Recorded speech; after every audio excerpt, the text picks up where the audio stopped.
Hello दोस्तों, स्वागत है आपका आपके अपने यूट्यूब चैनल टारगेट 360 विद आशीष में।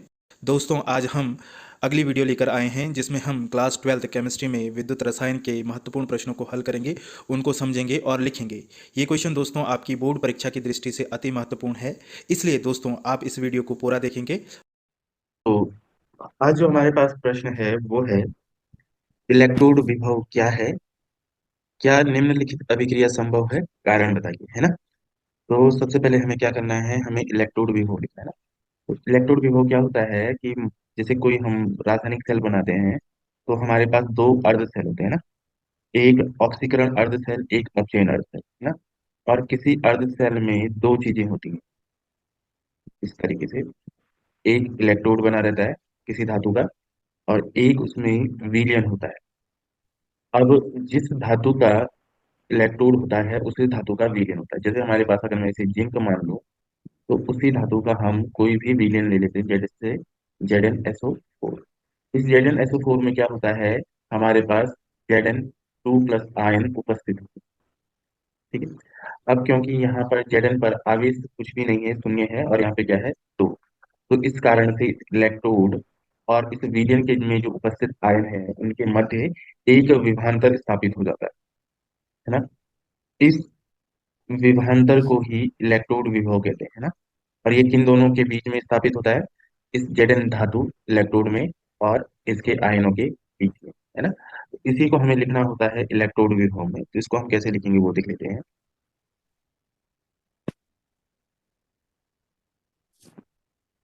इलेक्ट्रोड विभव, तो हम इसमें लिखेंगे कि धातु इलेक्ट्रोड, धातु इलेक्ट्रोड एवं उसके विलयन में उपस्थित आयनों के मध्य उत्पन्न उत्पन्न विभवांतर को इलेक्ट्रोड विभव कहते हैं, है ना। इसी को हम क्या कहते हैं, इलेक्ट्रोड विभव। ये दो प्रकार के होते हैं ना।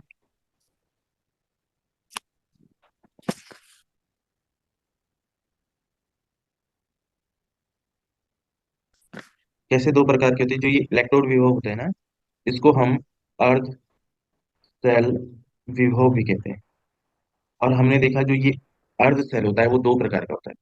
दो प्रकार का बोले तो ऑक्सीकरण जब हो रहा हो, और अपचयन जब हो रहा हो ना। तो जब ऑक्सीकरण हो रहा हो तो उस समय हम इलेक्ट्रोड विभव को ऑक्सीकरण इलेक्ट्रोड विभव कह सकते हैं। ठीक है।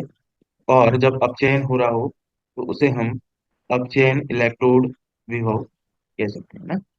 तो इनकी डेफिनेशन नहीं पूछी जाएगी कि ऑक्सीकरण इलेक्ट्रोड विभव क्या है, अपचयन इलेक्ट्रोड विभव क्या है, लेकिन पता होना चाहिए ना।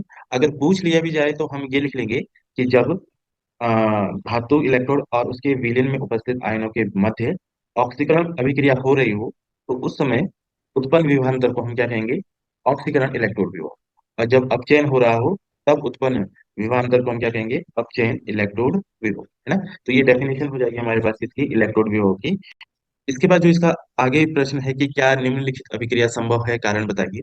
तो हमारे पास जो अभिक्रिया दे रखी है वो है SN4+2 Fe2+ SN2+ और Fe3+, है ना।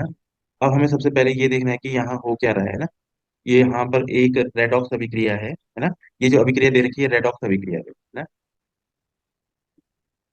रेडॉक्स, रेडॉक्स क्या होती है, जब ऑक्सीकरण और अपचयन दोनों साथ साथ में होता है ना। अच्छा, अब हमें यहाँ पहचानना है कि कौन सा ऑक्सीकरण है कौन सा अपचयन है। तो हमें क्या देखना है कि ये आवेश देखना है। यहाँ पे देखो ये +4 था, अब ये प्लस का 2 रह गया, है ना। प्लस का दो रह गया, मतलब इसका ये आवेश कम हो रहा है। ये +4 से +2 हो रहा है। कैसे हो रहा होगा? इसने क्या करा होगा, यहाँ से दो इलेक्ट्रॉन को ग्रहण किया होगा। तो दो इलेक्ट्रॉन को ग्रहण किया होगा, तो देखो ये जो दो, 4 प्लस का है, इसमें दो माइनस हो गया, है ना। इलेक्ट्रॉन जब ग्रहण करेगा तो दो इलेक्ट्रॉन माइनस हो गए, तो क्या हो गया, +2। इसने इलेक्ट्रॉन को ग्रहण किया होगा, और जब ग्रहण किया होगा तब वहां पे अपचयन होता है ना। तो हम सीधा सीधा ये भी याद कर सकते हैं कि अगर आवेश कम होता है तो तब अपचयन होता है। आवेश कम कब होगा? जब वो इलेक्ट्रॉन को ग्रहण करेगा, है ना। और आवेश बढ़ेगा कब? जब वो इलेक्ट्रॉन को त्यागेगा। तो यहाँ पे देखो, यहाँ पे +2 था, यहाँ पे +3 हो गया। मतलब उसने एक इलेक्ट्रॉन और त्यागा होगा, तभी तो +3 हुआ होगा, है ना। ये +2 है, ये +3 है, तो प्लस चार्ज कब आता है किस पे, है ना। प्लस चार्ज कब आएगा? जब कोई इलेक्ट्रॉन को त्यागेगा, है ना। ठीक है, तो यहाँ पे देखो ये प्लस चार्ज बढ़ रहा है, और बढ़ेगा कब? जब ऑक्सीकरण होगा, है ना। अब हमें ये देखना है क्या ये अभिक्रिया संभव है। उसे देखने के लिए हमें सबसे पहले क्या पता होना चाहिए, जो हमारे पास SN4+ है, ये बदल रहा है SN2 में, इसका हमें मानक अपचयन विभव पता होना। अब मानक अपचयन विभव तो पता है नहीं, लेकिन इस अभिक्रिया में मैं बता देता हूँ, 0.10, और ये प्लस में होता है, वोल्ट में, है ना। ये इसका होता है। अगर हम Fe3+, Fe2+, इसका मानक अपचयन विभव देखें तो ये होता है प्लस का 0.77 वोल्ट, है ना। अब देखो, ये हमारा मानक अपचयन विभव हो गया, है ना। ये हमने लिख लिया। अब हमने क्या करना है, इसको आंसर में कैसे लिखेंगे? तो सबसे पहले हम इस अभिक्रिया को लिखेंगे, इस पे अपचयन लिखेंगे, ऑक्सीकरण लिखेंगे, फिर इसको बना देंगे। इसमें ये दो चीजें लिख देंगे ना, बॉक्स बनाना जरूरी नहीं है, बस ये दो चीजें लिख देंगे। अब इसमें हम ये लिखेंगे, देखेंगे कि अपचयन विभव जिसका प्लस में ज्यादा है ना। हमने कल सीरीज पढ़ी थी, तो हम देख रहे थे हमारे पास सबसे पहले लिथियम था, फिर पोटेशियम था, फिर यहाँ पे बेरियम था, है ना, फिर कैल्शियम था, फिर सोडियम था, है ना। फिर नीचे आगे हमारे पास यहाँ पे हाइड्रोजन था, और लास्ट में क्लोरीन था, फ्लोरीन था, है ना। और ऊपर जो मानक अपचयन विभव थे वो माइनस में थे, है ना।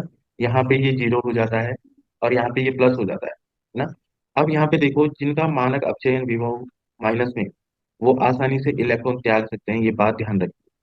जिनका माइनस में होगा वो आसानी से इलेक्ट्रॉन त्याग सकते हैं, और जिनका प्लस में हो वो आसानी से इलेक्ट्रॉन को ग्रहण कर सकते हैं। ये बात ध्यान रखें, है ना।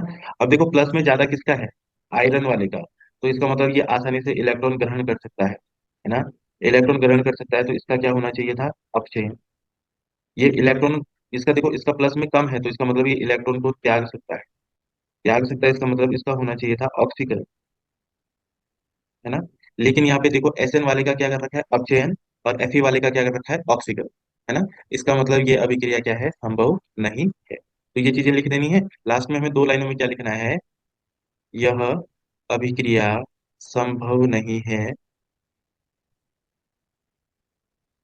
नहीं है, क्योंकि क्योंकि SN4+ SN2+ का मानक अपचयन विभव का मान कम धनात्मक है, अतः इसका ऑक्सीकरण होना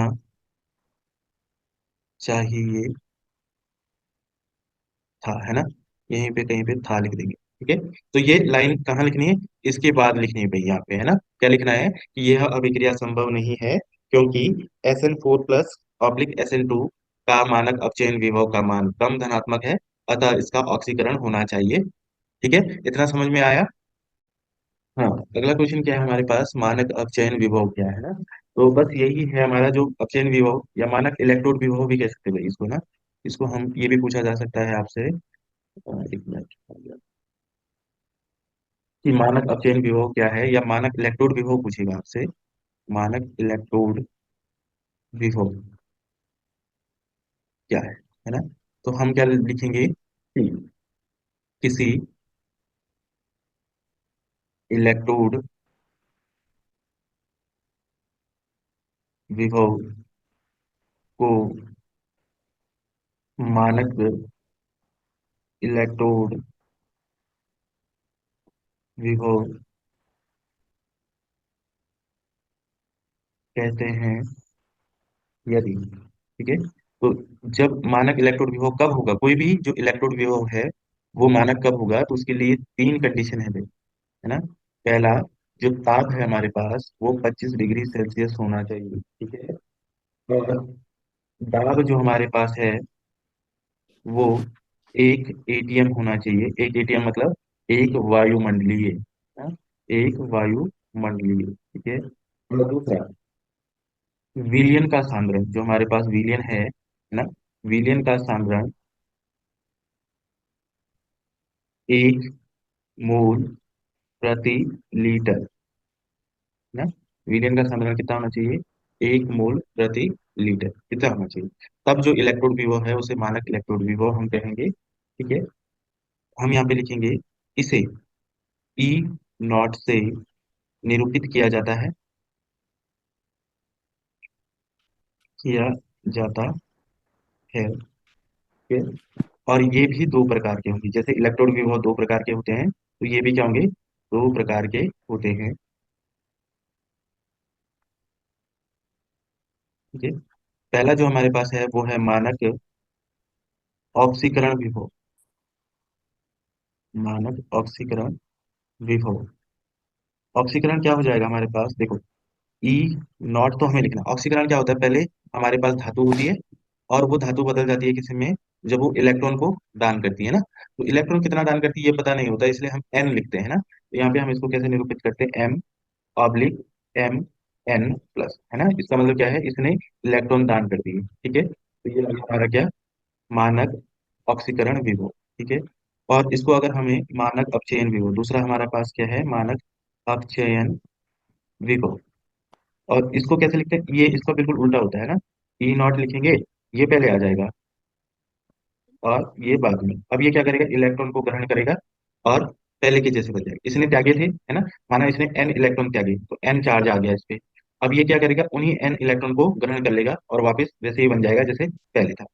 देखो यहाँ पे एक रिलेशन आता है इन दोनों के बीच, क्या है ना। तो ये जो हमारे पास ऑक्सीकरण विभव है, एम एन प्लस, ये हमेशा क्या होता है, इसका उल्टा होता है, तो इसलिए माइनस लिखते हैं। दोनों बराबर होते हैं लेकिन दोनों के साइन में अंतर होता है ना। एक अगर प्लस में है तो दूसरा क्या हो जाएगा, माइनस। ठीक है, ये बात समझ में आई कि ऑक्सीकरण विभव और अपचयन विभव दोनों संख्यात्मक रूप से बराबर होते हैं लेकिन उनमें माइनस और प्लस का अंतर होता है ना। अगर हम किसी का अपचयन विभव दे दें आपको और बोला जाए कि वो क्या है, ऑक्सीकरण निकालना, अपचयन दे दिया जाए और ऑक्सीकरण निकालना है, तो बस कुछ नहीं करना है, अगर वो माइनस होगा तो उसे प्लस कर देना है और प्लस है तो माइनस कर देना है। ठीक है, समझ में आया। अब अगला जो प्रश्न है हमारे पास वो है कि निम्नलिखित के लिए सेल अभिक्रिया लिखिए, है ना। तो जो हमारे पास ये सेल का निरूपण कहते हैं ना, ये सेल दिया गया है ना, इसे कहते हैं सेल, कहते हैं इसे सेल क्यों कहते हैं, कि ये सेल का जो निरूपण है उस स्थिति में इसको दिया गया है और इसमें हम सेल अभिक्रिया।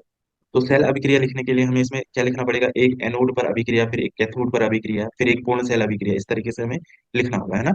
अब इसमें देखो, सबसे पहले जब हमें इस स्थिति में दिया जाता है तो हमें दो चीजें करनी होती है भाई। पहले इसका एनोड पहचानना है, तो एनोड ये हमारा क्या है, लवण सेतु है ना। ये क्या है हमारा, लवण सेतु है। और लवण सेतु के बाईं ओर, लेफ्ट हैंड साइड, हमेशा एनोड रहेगा, ठीक।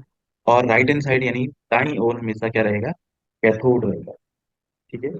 अच्छा, तो हम कैसे लिखेंगे, पहले क्या लिखेंगे हम, एनोड पर, ठीक है। अब एनोड पर क्या हो रहा है, देखो, यहाँ हमारे पास जेड एन है, ये हमारे पास ठोस अवस्था में है ना, सॉलिड स्टेट में ऐसे लिखा हुआ, और ये परिवर्तित हो रहा है हमारा किसमें, Zn2 प्लस में, इसको ए क्यू लिखना है, दिया हुआ है।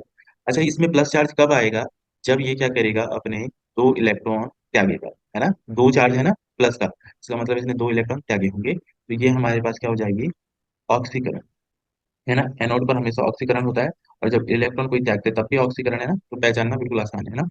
अब दूसरी लिखनी है हमें कैथोड पर, और कैथोड ये है हमारे पास, है ना। तो देखो यहाँ पे हमारे पास Ag प्लस, इसमें बदल रहा है Ag एस में, और ये क्या है, ए क्यू में। अब देखो इसका प्लस चार्ज कम हो रहा है ना, चार्ज प्लस एक है, यहाँ पे ये जीरो हो गया। अब ये जीरो कब होगा, जब इसमें से ये क्या करेगा, एक इलेक्ट्रॉन को ग्रहण करेगा, है ना। देखो एक ही चार्ज है, एक ही इलेक्ट्रॉन। अब देखो इसका माइनस चार्ज, इसका प्लस चार्ज, दोनों एक दूसरे को माइनस कर देंगे, मतलब प्लस माइनस जीरो। समझ में आ रहा है? और वैसे भी याद रखना, ऊपर ऑक्सीकरण है, नीचे क्या हो जाएगा, अपचयन। ठीक है, और नीचे अपचयन होगा तो ये इलेक्ट्रॉन को ग्रहण करेगा। जितना प्लस चार्ज है उतना ही इलेक्ट्रॉन ग्रहण करेगा, और यहाँ पे चार्ज जीरो आना चाहिए। ठीक है। अच्छा, ये हमारा अपचयन हो गया। अब हमें करना क्या है, हमें इन दोनों को जोड़ना है। जोड़ने के लिए क्या करना होगा कि हमें इनके इलेक्ट्रॉन बराबर करने होंगे। तो यहाँ पे देखो दो हैं, यहाँ पे एक है, तो इसलिए इसको दो करने के लिए यहाँ दो की गुणा करनी है। दो की गुणा करेंगे तो ये 2 Ag प्लस आ जाएगा AQ। यहाँ पे ये दो इलेक्ट्रॉन आ जाएगा, और यहाँ पे ये 2 Ag आ जाएगा, है ना। अब इसको जोड़ेंगे। जब इसको जोड़ेंगे तो हमारे पास क्या आ जाएगा, पूर्ण सेल अभिक्रिया। ये हो जाएगी हमारे पास क्या, पूर्ण सेल अभिक्रिया। तो कैसे लिखेंगे, Zn को लिखना है एस में, है ना। फिर ये दो वाला, ये बीच वाला Ag मत लिख लेना, ये टू वाला, तो ये आ जाएगा 2 Ag प्लस AQ। अब ये जो इलेक्ट्रॉन है ये दो प्लस का था, ये दो माइनस का कट गया। अब एरो करके क्या लिख लेंगे हम, ऊपर वाला Zn 2 प्लस AQ, प्लस में ये नीचे वाला 2 Ag प्लस। ठीक है, तो ये पूर्ण सेल अभिक्रिया हो गई, और ये इस क्वेश्चन का आंसर हो गया। हमने तीनों चीज लिख ली, एनोड पर अभिक्रिया लिख ली, कैथोड पर अभिक्रिया लिख ली, और पूर्ण सेल अभिक्रिया लिख ली। तीन चीजें लिखनी है। ठीक है, समझ में आया? अब देखो हमारे पास जो यहाँ पर प्रश्न है उसमें करना क्या है ना, तो दो प्रश्न है ना। और ये एक में है, ये 2 नंबर में है हमारे पास। पहले वाले में तो नष्ट समीकरण लिखनी है ना हमें। इसको सीधा सीधा यहाँ पे ऐसे लिखेंगे, ई सेल बराबर E not cell minus 0.059 upon n log 10। और इसी में से इसको लिख लो, है ना। इसी में से उठा के लिख लो। तो देखो, हमें ऊपर लिखना होता है एनोड, है ना, और नीचे लिखना होता है कैथोड।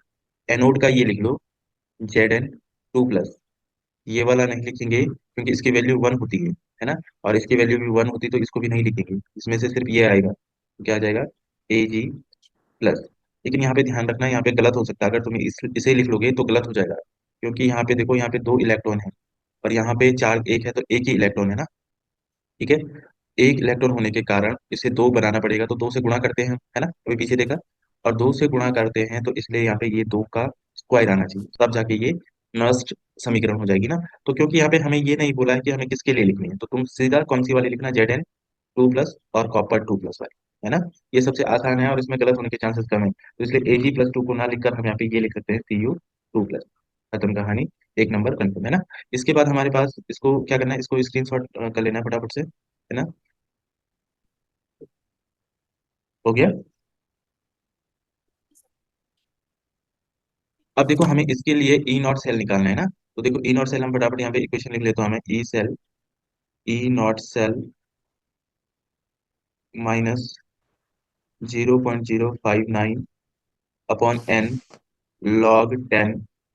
और यहाँ पर हम लिख लेते हैं ये एनोड ना लिखकर हम वही लिखना पड़ेगा हमें, क्या, Zn 2 प्लस और Ag प्लस का स्क्वायर, है ना। जैसे अंदर ये मैंने बदल दिया है ना। अच्छा,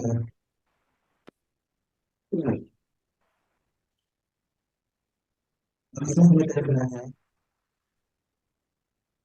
देखो इसमें हमें सबसे पहले एक तो चाहिए एन, कि एन कितना है ना।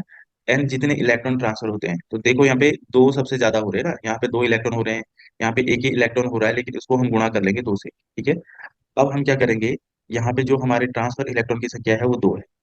दूसरा हमें चाहिए Zn 2 प्लस का की सांद्रता, वो देखिए 0.01। और हमें चाहिए Ag प्लस की सांद्रता 1.0, है ना। अब हमें एक और चीज चाहिए, ई नॉट सेल बराबर 1.564, है ना। और जब दे रखी है तब कोई दिक्कत नहीं है ना। अगर नहीं दे रखी है ना, तो इसको सॉल्व करके जो वैल्यू आ जाएगी और उसको ई नॉट सेल माइनस जो भी वैल्यू माना एक्स आ गई, इसको आंसर में छोड़ दो, इतना छोड़ दो, है ना। ये आंसर हो जाएगा हमारा, कोई दिक्कत नहीं है ना। तो कल जो हमने इक्वेशन करा था उसमें जो हमने वैल्यू अपने आप निकाली थी ना, वहां पे याद करके, वो ना भी याद हो तो इसको ऐसे ही छोड़ के माइनस में एक्स लिख दो, इतना भी हमारा आंसर हो जाएगा, है ना। ठीक है, समझ में आ रहा है? अगर हमें वैल्यू याद नहीं है तो उसको छोड़ दो, जरूरी नहीं है करना, है ना। ठीक है, अगर वैल्यू याद नहीं है तो जितना आता है उतना सॉल्व कर दो। ठीक है, अब इसमें हम क्या करेंगे, वैल्यूज पुट कर लेंगे, तो ये आ जाएगा हमारे पास ई सेल बराबर, ई नॉट सेल की वैल्यू है 1.56 माइनस 0.059 अपॉन 2 लॉग 10। इसकी वैल्यू कितनी है? 0.01। और इसकी वैल्यू कितनी है? 1.0 का स्क्वायर। ठीक है। ई सेल 1.5 है ना। स्क्वायर क्यों है? क्योंकि यहाँ पे ना दो की गुणा करी थी एजी के साथ, है ना। 0.059 अपॉन 2 लॉग 10। अब यहाँ पे देखो ये 0.01 है, यहाँ पे 1 का स्क्वायर हो जाएगा, 1 ही आएगा गुणा। अब यहाँ पे देखो, अगर मुझे क्या करना है, यहाँ से ये दशमलव हटाना है, तो मैं क्या करूंगा, नीचे दो जीरो जोड़ दूंगा एक के साथ ना। एक दो दशमलव के बाद कितनी संख्याएं हैं? दो। एक के साथ उतनी ही जीरो। सारी बात समझ में? तो यहाँ से ये दशमलव हट जाएगा। ठीक है, ये दशमलव था वो हट जाएगा। ठीक है। अब हम इसको आगे कैसे लिखेंगे? तो हम लिखेंगे ई नॉट सेल, नहीं, ई सेल, और ये हमारा 1.56 माइनस 0.059 अपॉन 2। अब यहाँ पे देखो, इसको ना मैं ऐसे लिख सकता हूँ, लॉग 10, 1/10 की पावर 2। और ये ऊपर जाएगा तो -2 हो जाएगा, है ना। पावर अगर ऊपर जाएगी तो माइनस की 2 हो जाएगी। तो ये हो गया हमारे पास लॉग 10। और ये हो जाएगा लॉग 10 की पावर -2, है ना। और मैं एक दिन मैंने कई बार बता दिया कि अगर लॉग एम की पावर एन है तो इसको हम आगे ला सकते हैं गुणा में, लॉग एन एम हो जाएगा, तो ये गुणा में आ जाएगा यहाँ इसके साथ। और इसके साथ आएगा तो माइनस का है, तो माइनस और माइनस क्या हो जाएगा? प्लस हो जाएगा भाई। तो इसको देखेंगे थोड़ा सा, देखो क्या होना है यहाँ पर। यहाँ पर ये 1.56 है, और इसको ना ये गुणा में लाओगे यहाँ पर, लेकिन यहाँ पे ये माइनस है, तो माइनस माइनस ये वाला प्लस हो जाएगा।